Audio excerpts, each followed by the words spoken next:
एक बेहद अहम बैनुल-अक़वामी खबर, यूक्रेन और रूस के बीच तनाज़ा शिद्दत इख्तियार करता जा रहा है। रूस को यूक्रेन पर मुमकिना हमले से बाज रखने के लिए अमेरिका और इत्तेहादी ताकतें कोशा हैं। अमेरिकी वज़ीर ख़ारजा एंटनी ब्लिंकन कैफ पहुंच गए हैं। यूक्रेनी सदर से वो मुलाकात करेंगे। दूसरी जानिब बरतानिया ने यूक्रेन को टैंक शिकन मिसाइल फराहम करने का ऐलान किया है। यूक्रेन पर रूस के मुमकिना हमले को रोकने के लिए सिफारती कोशिशें भी की जा रही हैं। हालांकि पिछले हफ्ते हुए मुज़ाकरात का कोई खातिर ख्वाह नतीजा बरामद नहीं हुआ था। रूस आलमी बरादरी के खदशात को ज़ायल नहीं कर सका है। साबिका मुज़ाकरात के समरावर न होने के बाद रूस ने यूक्रेन तनाज़े पर अमेरिका से मुज़ाकरात का नया दौर शुरू करने से इनकार कर दिया है। अमेरिका को खदशा है कि रूस यूक्रेन पर हमले के बहाने तैयार कर रहा है। मशरक़ी यूक्रेन में एक फॉल्स फ्लैग ऑपरेशन के ज़रिए इस मकसद को हासिल करने के लिए तैयार है। यूक्रेन से मुत्तसिल सरहद पर रूस तकरीबन 1 लाख फौजी जवानों को तैनात कर चुका है।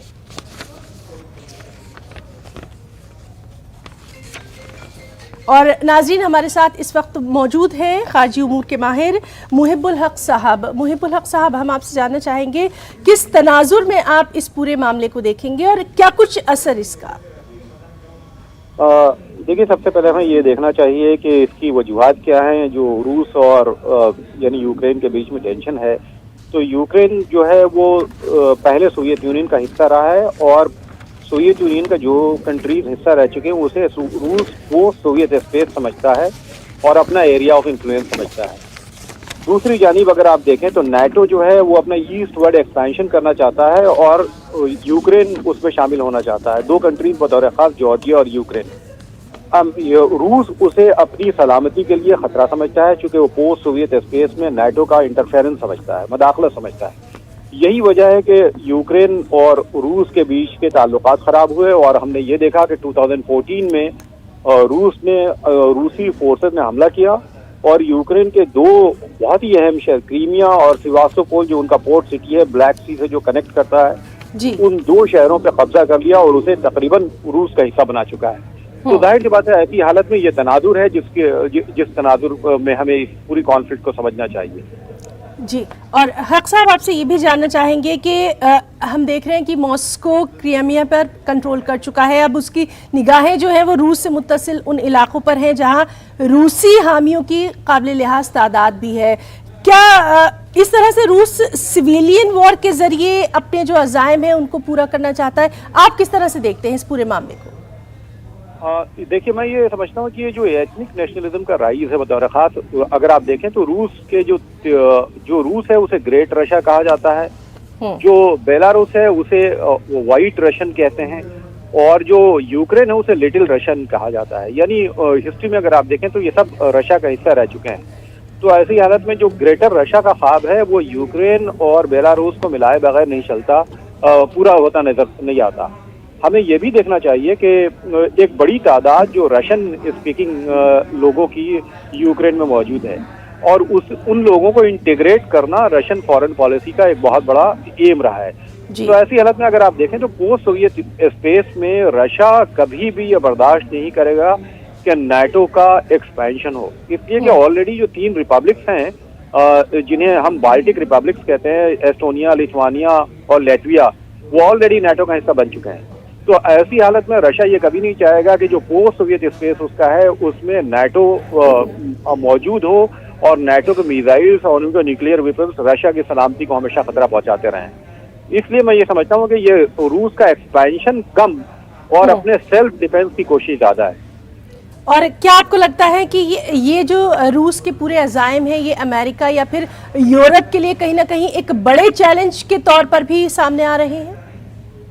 अगर हम इस नैरेटिव में देखें कि यूरोप के लिए चैलेंज है तो हमें सबसे पहले ये देखना होगा कि क्या नाटो का एक्सपेंशन रशिया और उसके आसपास के इलाके यानी रशिया के जिन कंट्रीज के साथ अलायंस है क्या उनके लिए चैलेंज नहीं है। हमें ये देखना चाहिए कि जो नाटो है बेसिकली वो एक मिलिट्री अलायंस उस वक्त डेवलप हुआ था जब दुनिया में सर्द जंग जारी थी, जब सोवियत यूनियन मौजूद था, जब कम्युनिस्ट और कैपिटलिस्ट ब्लॉक के बीच में मिलिट्री कॉन्फ्लिक्ट के खतरात थे। आज तो वो सर्द जंग की सूरत हाल नहीं है। यानी जो राइवल पॉलिटिकल कैंप है वो तो मौजूद नहीं रहा। तो ऐसी हालत में नाटो का एक्सपेंशन या उसका अपना कंटिन्यूएशन अपने आप में एक सवाल खड़ा करता है। तो जब नाटो के अज़ायम ये हों कि वो सोवियत यानी फॉर्मर सोवियत यूनियन के तमाम कंट्रीज को नाटो में शामिल करेगा और रशिया को कॉर्नर करने की कोशिश करेगा, तो हमें ये सोचना चाहिए कि रशिया हो सकता है इकोनॉमिक सुपर पावर तो ना हो, लेकिन एक मिलिट्री सुपर पावर की हैसियत से आज भी मौजूद है। दुनिया का निहायत ही ताकतवर फौजी मुल्क है और हमने देखा है कि 2008 में जॉर्जिया में, 2014 में क्रीमिया में और 2014 के बाद से ही सीरिया में जब भी रशिया ने मिलिट्री इंटरवेंशन किया तो यूरोपियन ममालिक या नाटो या अमेरिका खामोश तमाशाई की तरह देखते रहे। कभी उन्होंने कन्फ्रंटेशन की सूरत हाल अख्तियार नहीं की है।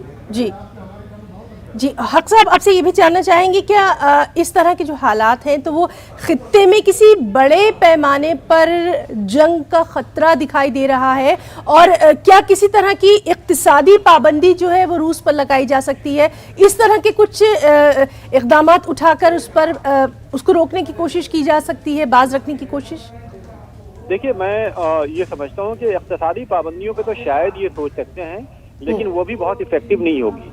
लेकिन फौजी जहां तक मामला है कि कोई यानी मिलिट्री इंटरवेंशन हो या मिलिट्री कॉन्फ्लिक्ट हो जाए, ये इम्पॉसिबल इसलिए है कि रशिया एक यानी न्यूक्लियर पावर है। रशिया के पास अपने जो मिसाइल सिस्टम है, रशिया की जो फौजी ताकत है, उसके सामने नाटो या अमेरिका कभी भी डायरेक्ट कन्फ्रंटेशन नहीं करना चाहेंगे।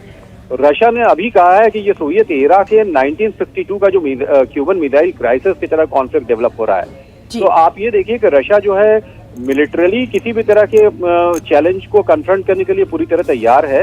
और मैं ये नहीं समझता कि यूरोपियन यूनियन या फिर नाटो या फिर अमेरिका मिलिट्री कन्फ्रंटेशन चाहेंगे रशिया से। वो यकीनन कोई इक्तिसादी पाबंदी या रशिया को आइसोलेट करने की कोशिश कर सकते हैं, लेकिन और कोई फौजी मदाखलत नहीं कर सकते। मुहिबुल हक साहब, बहुत बहुत शुक्रिया आपका अदा करना चाहेंगे तमाम तर तज्जियाती जो आपने इस वक्त हमारे नाज़रीन के सामने पेश किया। बहुत बहुत शुक्रिया आपका तमाम तर बातचीत के लिए।